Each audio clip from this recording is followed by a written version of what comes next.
Okay. Hello students, welcome to the physics lab demonstration.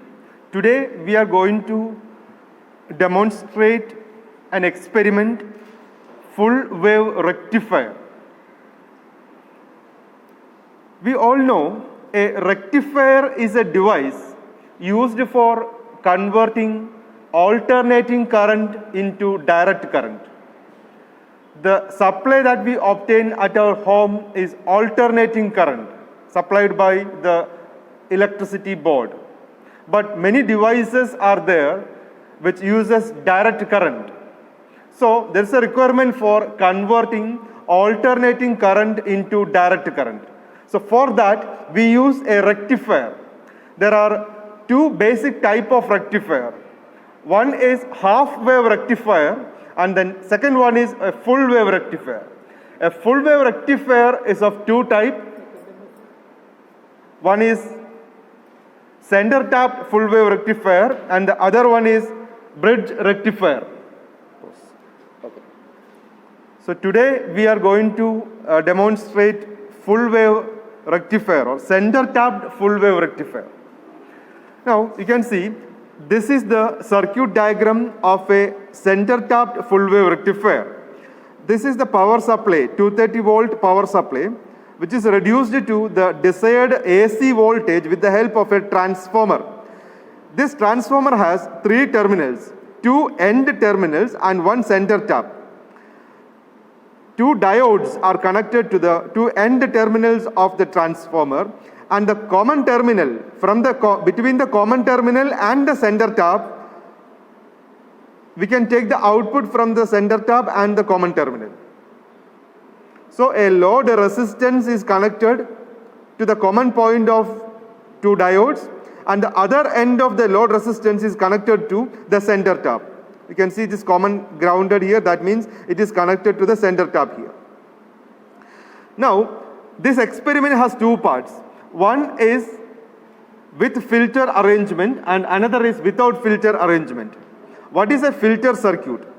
Normally the output of a full wave rectifier consists of some portion of an AC also, some influence of AC also. So in order to get a smooth DC, we have to connect a filter circuit. So we have to check the effectiveness of a filter circuit by connecting one such filter here. So the first part of the experiment is full wave rectifier without filter. So you can see this is the filter capacitor connected here parallel to the output circuit, but in the first stage we are not using this capacitor. So the output DC can be obtained across A and B, points A and B, that is across the load resistance using a multimeter. This is a multimeter. For measuring DC, you have to turn the knob into the DC terminals here. You can see a V with a line there. That is the DC voltage measuring. And here you can see a V with a curved line. That is for AC measurement. So first of all, we have to measure DC. So turn the knob to DC 20 volt. And if you want to measure AC, turn that knob to AC voltage. Also, we make sure that the terminals, the probes are connected to voltage measuring node, and there's a common terminal also. Okay. As a part of this experiment, we have to determine the ripple factor of this rectifier. Ripple factor is the ratio of AC content in the output to the DC output. So in order to find ripple factor, we need both AC component and DC component of output. For measuring DC component, we have to use the multimeter between A and B terminals. For measuring the AC component, we have to connect one more capacitor of 0.1 microfarad or some lesser value capacitor to the terminal B, and the multimeter terminals are connected across the point C and the common ground A. So between A and C you can measure the AC value, and between A and B you can measure the DC value. Okay. ഇനി നമ്മൾക്ക് ഇതിന്റെ circuit arrangement നോക്കാം. ഇത് ഇവിടെ ഒരു main A C supply 220 വോൾട്ടിൻ്റെ A C supply ആണ് വന്നിരിക്കുന്നത്. ഇത് നമ്മളൊരു ട്രാൻസ്ഫോമറിലേക്കാണ് കൊടുക്കുന്നത്. അപ്പോൾ ഇവിടെ നിങ്ങൾക്കൊരു ട്രാൻസ്ഫോമർ കാണാൻ പറ്റും. ട്രാൻസ്ഫോമറിന് രണ്ട് കോയിലാണ്, ഒന്ന് പ്രൈമറി കോയിലും പിന്നെ ഒന്ന് സെക്കൻഡറി കോയിലും. ഈ പ്രൈമറി കോയിലിലേക്കാണ് ഈ രണ്ട് ചുവന്ന ലൈൻസ്, അത് 220 വോൾട്ടാണ് കൊടുക്കുന്നത്. അതിന് ഇത് സ്റ്റെപ്പ് ഡൗൺ ട്രാൻസ്ഫോമർ ആണ്. അപ്പോൾ സ്റ്റെപ്പ് ഡൗൺ ചെയ്തിട്ട് ഇപ്പുറത്ത് നമുക്ക് ആവശ്യമുള്ള ഇതിപ്പോൾ 12 വോൾട്ടിൻ്റെ ഒരു ട്രാൻസ്ഫോമറാണ് നമ്മൾ കൊടുത്തിട്ടുള്ളത്. അപ്പോൾ ഈ 12 വോൾട്ട് ഔട്ട്പുട്ടാണ് ഇവിടെ കിട്ടുന്നത്. ഇതിൻ്റെ ഒരു മെയിൻ ടെർമിനലിനും അതുപോലെ സെൻറ്റർ ടാപ്പിനെ ക്രോസ് 12. ഓക്കെ. അപ്പോൾ ഈ രണ്ട് ഗ്രീൻ കളർ ടെർമിനൽ നിങ്ങൾക്ക് കാണാനായിട്ട് സാധിക്കും. അതാണ് ഈ ട്രാൻസ്ഫോമറിൻ്റെ ഔട്ട്പുട്ടുകൾ. പിന്നെ ഒരു സെൻറ്റർ ടാപ്പ്, ഇവിടെ ഈ ബ്ലാക്ക് കളറിൽ ഒരു സെൻറ്റർ ടാപ്പ് എടുത്തിട്ടുണ്ട്. അതായത് അതിൻ്റെ ഈ ട്രാൻസ്ഫോമറിൻ്റെ സെക്കൻഡറി കോയിലിൻ്റെ മിഡിൽ പോർഷനിൽ നിന്നാണ് നമ്മൾ ഔട്ട്പുട്ട് എടുക്കുന്നത്. അപ്പോൾ രണ്ട് എൻഡ് ടെർമിനലുകളിലേക്കുമാണ് ഡയോഡുകൾ കണക്ട് ചെയ്യുന്നത്. ഇവിടെ ഡയോഡ് D1, ആ ഡയോഡിൻ്റെ നെഗറ്റീവാണ് നമ്മളിവിടെ കണക്ട് ചെയ്തിട്ടുള്ളത്. ഇത് രണ്ടാമത്തെ ഡയോഡാണ് D2, അതിൻ്റെയും നെഗറ്റീവാണ് നമ്മൾ ട്രാൻസ്ഫോമറിലേക്ക് കണക്ട് ചെയ്യുന്നത്. അപ്പോൾ രണ്ട് ഡയോഡിൻ്റെയും ഒരുപോലെ കണക്ട് ചെയ്യാൻ ശ്രദ്ധിക്കുക. നെഗറ്റീവാണ് കണക്ട് ചെയ്യുന്നതെങ്കിൽ നെഗറ്റീവ് തന്നെ രണ്ടിൻ്റെയും കണക്ട് ചെയ്യുക. പോസിറ്റീവാണ് കണക്ട് ചെയ്യുന്നതെങ്കിൽ രണ്ടിൻ്റെയും പോസിറ്റീവ് രണ്ട് ടെർമിനലിലേക്ക് കണക്ട് ചെയ്യാൻ ശ്രദ്ധിക്കുക. ഇനി ഈ രണ്ട് ഡയോഡുകളുടെയും മറ്റേ അറ്റം, അതായത് രണ്ടുപേരുടെയും പോസിറ്റീവ് എൻഡ് ഇവിടെ കോമൺ ആയിട്ട് ഈ ഒരു ബ്ലൂ കളർ വയർ ഉപയോഗിച്ച് ഈ രണ്ട് ടെർമിനലും കോമൺ ആയിട്ട് കണക്ട് ചെയ്തിരിക്കുന്നു. ആ കോമൺ ടെർമിനലിൽ നിന്നും ആണ് നമ്മൾ ഔട്ട്പുട്ട് എടുക്കുന്നത്. ഈ വന്നിരിക്കുന്ന നീല വയർ, ഇതാണ് നമ്മുടെ ഔട്ട്പുട്ട് ടെർമിനൽ എന്ന് പറയുന്നത്. മറ്റൊരു ഔട്ട്പുട്ട് എടുക്കുന്നത് ഈ സെൻറ്റർ ടാപ്പിൽ നിന്നാണ്. അതാണ് ഈ റെഡ് കളർ ലൈൻ എടുത്തത്. അപ്പോൾ ഈ രണ്ട് വയർ, ഒന്ന് ഈ ബ്ലൂ കളർ ലൈനും ഈ രണ്ടാമത്തേത് ഈ റെഡ് കളർ ലൈനുമാണ് നമ്മുടെ ഔട്ട്പുട്ട്. ഈ ഔട്ട്പുട്ട് കണക്ഷൻ കൊടുക്കേണ്ട വയറുകൾ. സോ ഈ രണ്ട് ഔട്ട്പുട്ട് കണക്ഷൻ കൊടുക്കേണ്ട വയറുകൾ നമ്മളിവിടെ ഔട്ട്പുട്ടിൽ ഒരു ലോഡ് റെസിസ്റ്റർ കണക്ട് ചെയ്യുന്നുണ്ട്, ഒരു റെസിസ്റ്റൻസ് ബോക്സ്. നമ്മൾക്ക് ഇവിടെ കണക്ട് ചെയ്യേണ്ട ഏത് ഡിവൈസ് വേണമെങ്കിലും ഈ ബ്ലൂ ആൻഡ് റെഡ് വയറുകൾക്കിടയിൽ കണക്ട് ചെയ്യാം. ഇവിടെ നമുക്ക് മെഷർമെൻ്റ് എല്ലാം എടുക്കണം. അതുകൊണ്ട് നമ്മളിവിടെ ഉപയോഗിച്ചിരിക്കുന്ന ഒരു റെസിസ്റ്റൻസ് ബോക്സ് ആണ്. അപ്പോൾ പല പല റെസിസ്റ്ററുകൾ നമുക്കിവിടെ മാറ്റി കൊടുക്കാൻ പറ്റും. ഓരോ റെസിസ്റ്റർ കൊടുക്കുമ്പോഴും ഇതിനകത്ത് വരുന്ന ഇതിൻ്റെ AC DC വോൾട്ടേജ് ഔട്ട്പുട്ടിൽ വരുന്ന വേരിയേഷൻസ് ആണ് നമുക്ക് പഠിക്കേണ്ടത്. അപ്പോൾ ആദ്യം DC വോൾട്ടേജ് മെഷർ ചെയ്യുന്നതിനായി ഇതാണ് നമ്മളുടെ ടെർമിനൽ A ആൻഡ് B ആണ് ഈ കൊടുത്തത്. ഈ രണ്ട് ടെർമിനൽ A B ടെർമിനൽക്കിടയിൽ ഇവിടെ നിങ്ങൾക്ക് കാണാൻ പറ്റും രണ്ട് റെഡ് വയറുകൾ ഉപയോഗിച്ചിട്ട് ഒരു വോൾട്ട് മീറ്റർ കണക്ട് ചെയ്തിട്ടുണ്ട്. ഇതൊരു DC വോൾട്ട് മീറ്റർ ആണ്. അപ്പോൾ ഈ ലോഡ് റെസിസ്റ്ററിന് അക്രോസ് ആയിട്ട് വരുന്ന വോൾട്ടേജ് DC വോൾട്ടേജ് എത്രയാണോ അത് നമുക്ക് ഈ വോൾട്ട് മീറ്റർ ഉപയോഗിച്ച് മെഷർ ചെയ്യാനായിട്ട് സാധിക്കും. വേണമെങ്കിൽ നിങ്ങൾക്കൊരു മൾട്ടിമീറ്റർ കണക്ട് ചെയ്യാനും, മൾട്ടിമീറ്റർ കണക്ട് ചെയ്താലും ഇതേ ആവശ്യം നടക്കുന്നതാണ്.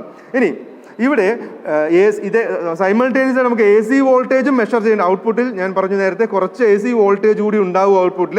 അപ്പോൾ അതിൻ്റെ വാല്യൂ കൂടി നമുക്ക് മെഷർ ചെയ്യണം. അപ്പോൾ ആ AC വോൾട്ടേജ് മെഷർ ചെയ്യേണ്ടത് ഇവിടെ ഒരു ചെറിയ കപ്പാസിറ്റർ, ഒരു 0.01 മൈക്രോ ഫാരഡ് കപ്പാസിറ്റർ കണക്ട് ചെയ്തിട്ടുണ്ട്. അപ്പോൾ അതിൻ്റെ ഒരു എൻഡ് ഫ്രീ ആയിട്ട് വിട്ടു. ഇതാണ് നമ്മളുടെ ടെർമിനൽ C എന്ന് പറയുന്നതാണിത്.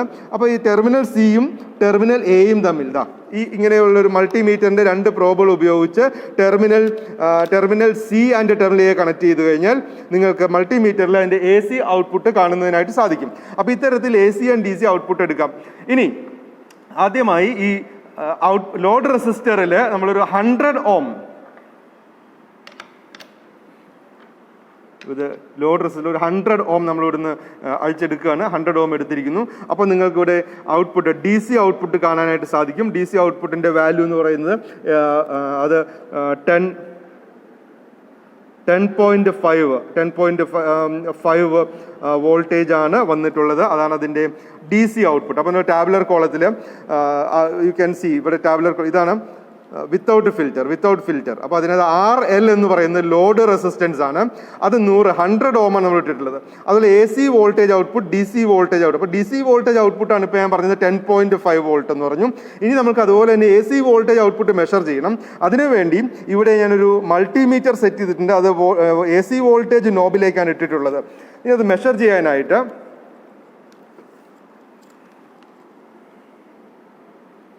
ഇപ്പോൾ നിങ്ങൾക്ക് മൾട്ടിമീറ്ററിൽ കാണാൻ സാധിക്കും 5.38 എന്ന് പറയുന്ന 5.38 എന്ന് പറയുന്ന ഒരു വാല്യൂ ആണ്. അപ്പോൾ 5.38 നിങ്ങൾക്ക് AC ഔട്ട്പുട്ട് വോൾട്ടേജും DC ഔട്ട്പുട്ട് വോൾട്ടേജും കിട്ടിയിട്ടുണ്ട്. ഇനി റിപ്പിൾ ഫാക്ടർ കണ്ടുപിടിക്കുക എന്നുള്ളത്. How to find ripple factor? Ripple factor is equal to AC output divide by DC output. അപ്പോൾ ആ രണ്ട് വാല്യൂ നമുക്ക് കിട്ടിയിട്ടുണ്ട്. 5.38 എന്ന് പറയുന്ന AC ഔട്ട്പുട്ടും അതുപോലെ 10.5 എന്ന് പറയുന്ന DC ഔട്ട്പുട്ടും കിട്ടി. അപ്പോൾ 5.38 ഡിവൈഡ് ബൈ 10.5 ചെയ്ത് കഴിഞ്ഞാൽ you will get the answer. അപ്പോൾ അത് എത്രയാണോ കിട്ടുന്നത് അത് ഇവിടെ റിപ്പിൾ ഫാക്ടർ എന്ന സ്ഥലത്ത് എഴുതുക. ഇനി ഈ എക്സ്പെരിമെന്റ് നമുക്ക് റിപ്പീറ്റ് ചെയ്യണം. അതിനുവേണ്ടി ലോഡ് റെസിസ്റ്റൻസ് നേരത്തെ 100 ഇട്ടിരുന്നത്, പിന്നെ അത് 200 ഇട്ട് കൊടുക്കുക. അതിനുശേഷം എക്സ്പെരിമെന്റ് റിപ്പീറ്റ് ചെയ്യുക. പിന്നെ 300, 400 അങ്ങനെ ഓരോരോ ലോഡ് റെസിസ്റ്റൻസ് മാറ്റിയതിനു ശേഷം ഈ എക്സ്പെരിമെന്റ് റിപ്പീറ്റ് ചെയ്യും. അങ്ങനെ റിപ്പിൾ ഫാക്ടർ കണ്ടുപിടിക്കുകയും ചെയ്യാം. ഇതിന്റെ ഈ എക്സ്പെരിമെന്റ് രണ്ടാമത്തെ പാർട്ടായിട്ട് നമുക്ക് ചെയ്യേണ്ടത് ഫുൾ വേവ് റെക്ടിഫയർ വിത്ത് ഫിൽറ്റർ ആണ്. അതായത് ഇപ്പോൾ നമ്മൾക്ക് കിട്ടിയ ഔട്ട്പുട്ട് നമുക്ക് വിത്തൗട്ട് ഫിൽറ്റർ ആണ് ചെയ്തത്. വിത്തൗട്ട് ഫിൽറ്റർ ചെയ്തപ്പോൾ റിപ്പിൾ ഫാക്ടർ കുറച്ച് കൂടുതലായിരുന്നു. അഥവാ AC കമ്പോണന്റ് അതിനകത്ത് കുറച്ച് കൂടുതലാണ്. അതിനെ കുറയ്ക്കണം. അപ്പോൾ in order to reduce the AC component and to get a smooth DC output we can use filter. പലതരത്തിലുള്ള ഫിൽറ്ററുകളുണ്ട്. നമ്മളിവിടെ ഒരു കപ്പാസിറ്റർ ഫിൽറ്ററാണ് ഉപയോഗിക്കുന്നത്. A capacitor connected in parallel to the output will function as a filter. അപ്പോൾ ഇവിടെ അതിനുവേണ്ടി ഒരു 100 മൈക്രോ ഫാരഡ് കപ്പാസിറ്റർ ആണ് ഉപയോഗിക്കുന്നത്. അപ്പോൾ ഇത്തരത്തിലൊരു കപ്പാസിറ്റർ കിട്ടിക്കഴിഞ്ഞാൽ അതിന് പോസിറ്റീവ് ആൻഡ് നെഗറ്റീവ് ടെർമിനൽ വളരെ കെയർഫുൾ ആയിട്ട് കണക്ട് ചെയ്യണം.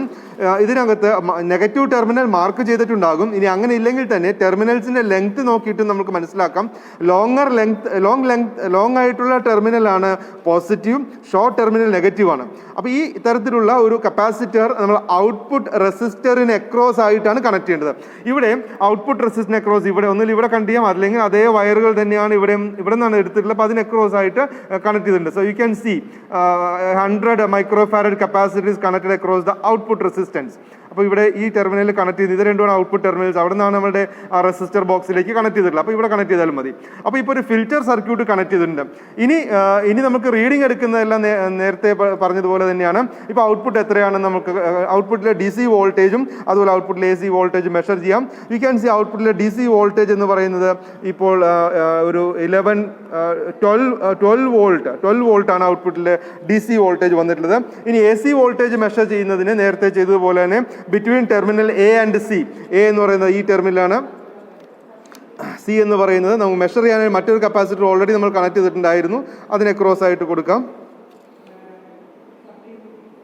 അപ്പോൾ നിങ്ങൾക്ക് കാണാൻ പറ്റും AC വോൾട്ടേജിന്റെ അളവ് വളരെ കുറഞ്ഞിരിക്കുന്നു.